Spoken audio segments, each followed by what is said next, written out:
నియోజకవర్గ తెలుగుదేశం పార్టీ కూటమి ప్రభుత్వ నాయకులకి, అలాగే ఈ కార్యక్రమానికి ఎంతో ఉత్సాహంగా వచ్చినటువంటి మా యువకులు, ముఖ్యంగా యూత్ అందరికీ కూడా ప్రత్యేకమైనటువంటి నమస్కారాలు తెలియజేసుకుంటూ, ఈ రోజు మన అందరం కూడా ఎంతో ఆరాధించేటటువంటి పరమేశ్వరుడి తాలూకా మహాశివరాత్రి, ఆ పవిత్రమైనటువంటి దినం నాడు ప్రతి ఒక్కరికి కూడా మహాశివరాత్రి శుభాకాంక్షలు కూడా అందరికీ కూడా తెలియజేస్తున్నాం. ఈ రోజు శివరాత్రి అని ఎన్ని కార్యక్రమాలున్నా మన జిల్లాకి వచ్చి మన జిల్లాలో ఉన్నటువంటి శివుడి ఆలయాలన్నీ కూడా దర్శించుకుని కూడా తిరుగుతూ వస్తున్నారు. మన శ్రీకాకుళం పట్టణంలో ఉన్నటువంటి కోటేశ్వరరావు, ఉన్నటువంటి మల్లికార్జున స్వామి ఆలయం, అలాగే మన దర్శనంలో ఉన్నటువంటి శ్రీముఖలింగేశ్వర ఆలయం, ఆ శివుడి దర్శనంతో ఎంత సంతృప్తి ఉందో, ఎంత ఆనందం కలుగుతుందో, అటువంటి శివరాత్రి నాడు మన జిల్లాలో ఉన్నటువంటి మరొక ఎమోషన్ ఈ జిల్లాకే కాదు దేశానికి ఒక దిక్సూచిగా ఉన్నటువంటి నాయకుడు ఎర్రన్నాయుడుగా మన జిల్లా నుంచి దూరం అయ్యారు.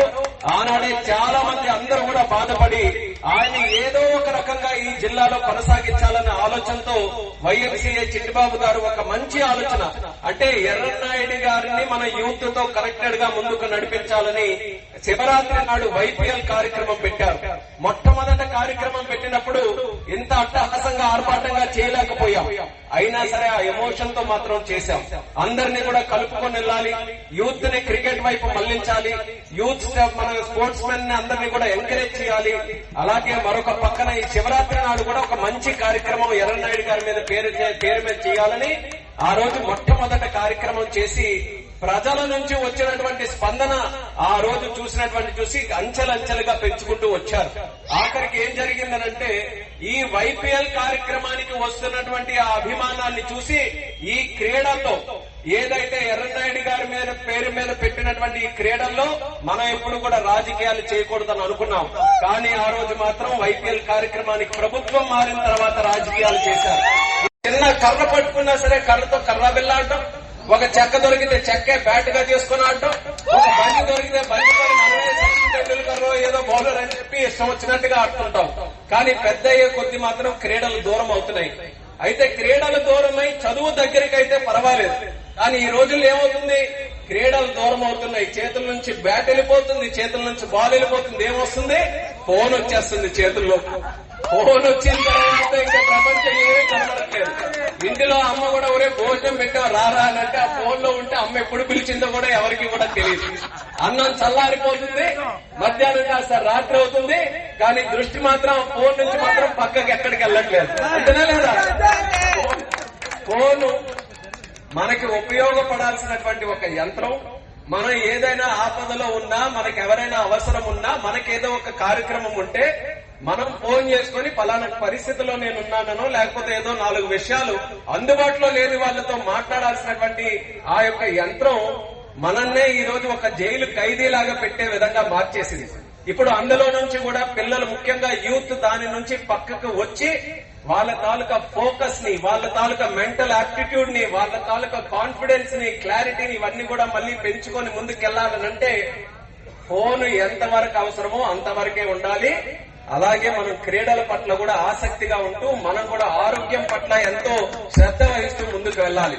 అందుకని వైపీఎల్ ద్వారా ఏదో ఇక్కడ ఆడిన వాళ్ళందరూ కూడా పెద్ద పెద్ద క్రికెటర్లు అయిపోతారని కాదు, కానీ వాళ్ళు రోజు ఇలాగే క్రికెట్ ని అలవాటు చేసుకుని ఒక 5 నిమిషాలు, పావు గంట, అరగంట ఏదో ఒక గేమ్ వాళ్ళకి నచ్చినది ఆడగలిగితే వాళ్ళు ఖచ్చితంగా ఫిట్ గా ఉంటారు.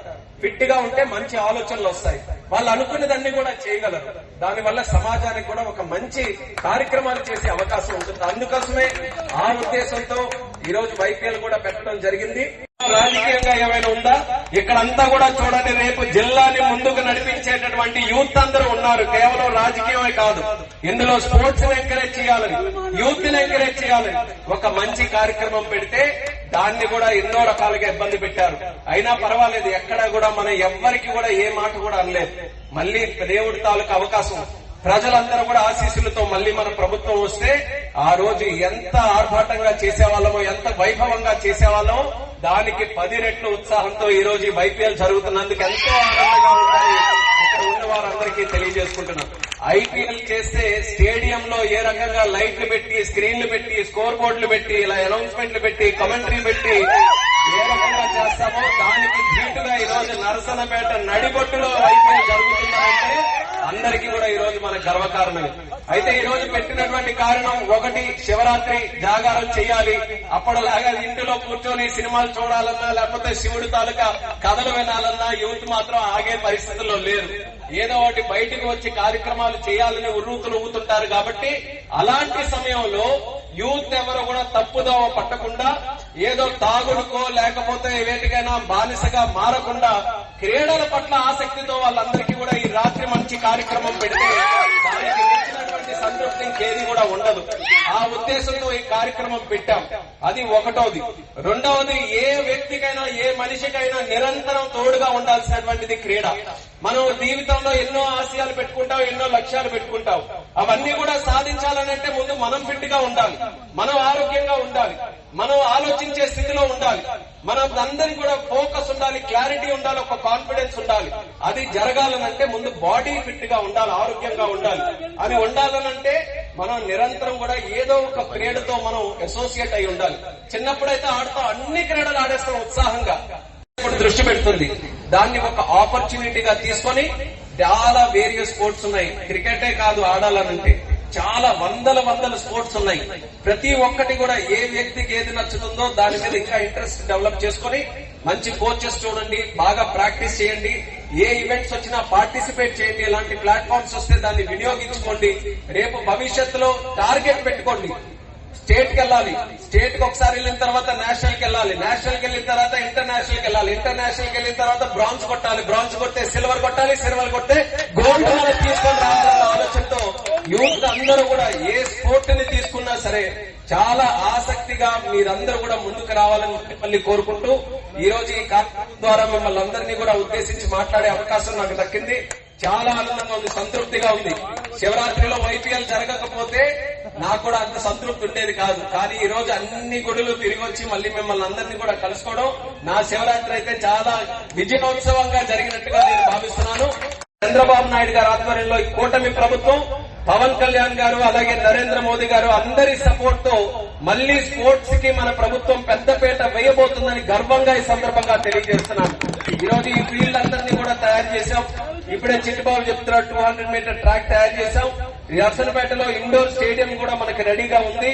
ఇంకా భవిష్యత్తులో మీకు కావలసినటువంటి ఇన్ఫ్రాస్ట్రక్చర్ ఏది ఉన్నా సరే రామ్మోహన్ నాయుడు గారు నేను చెప్తున్నా, నేను ఖచ్చితంగా చేసి తెలియజేస్తున్నాను. అలాగే ఖేలో ఇండియా నుంచి పాత్రుని వలసలో ఒక సైట్ సెలెక్ట్ చేసి 14 crores తీసుకొని వచ్చి బ్రహ్మాండమైన ఇండోర్ స్టేడియం శ్రీకాకుళంలో కూడా నిర్మించడానికి చేస్తున్నాం. మరొక 2 సిఎస్ఆర్ యాక్టివిటీ ద్వారా ఇండోర్ స్టేడియంస్ మరొక 2 మన జిల్లాలో ఏర్పాటు చేస్తున్నాం. ఆ 2 అయిపోయిన తర్వాత 2ని 6 చేయాలని మరొక ప్రయత్నంగా ముందుకెళ్తున్నాం. అంటే పిల్లలకి, యూత్ కి, స్పోర్ట్స్ కి ముఖ్యంగా ఇన్ఫ్రాస్ట్రక్చర్ ఉండాలి.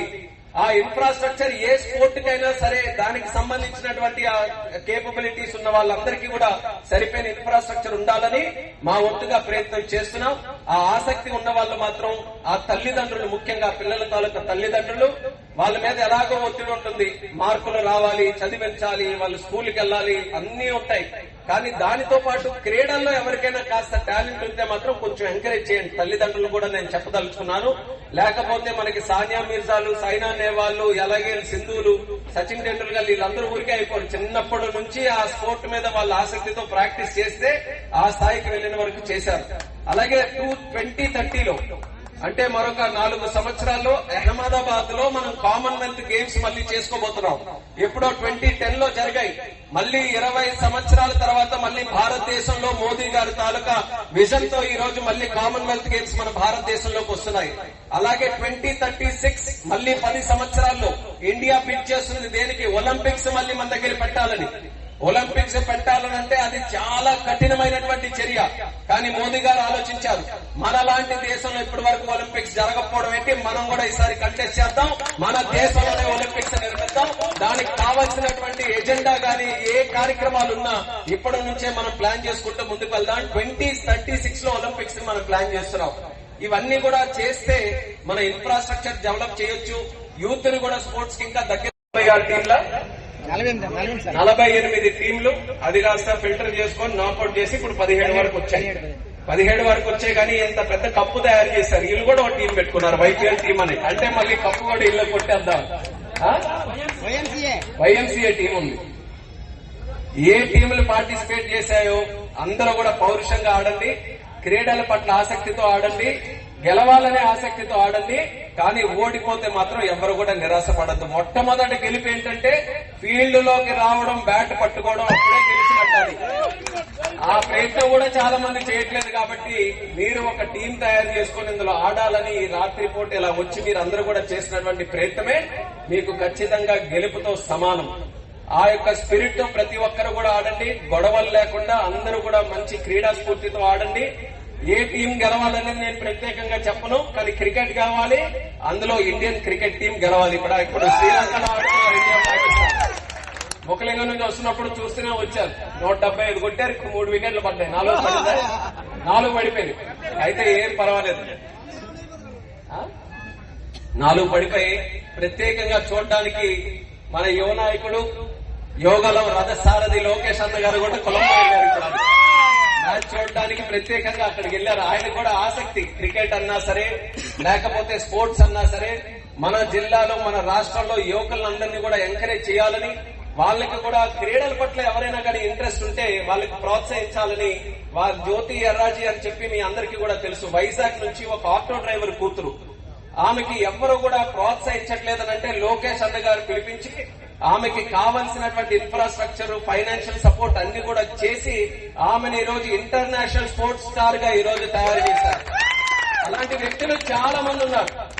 చాలా మందికి ఆ టాలెంట్ ఉంది, చాలా మందికి ప్రమోట్ చేస్తే నేను కూడా ఆ స్థాయిలో మెడల్స్ కొడతానన్నటువంటి ఒక నమ్మకం ఉంది. కానీ ప్లాట్ఫామ్ సరిగ్గా రావట్లేదు.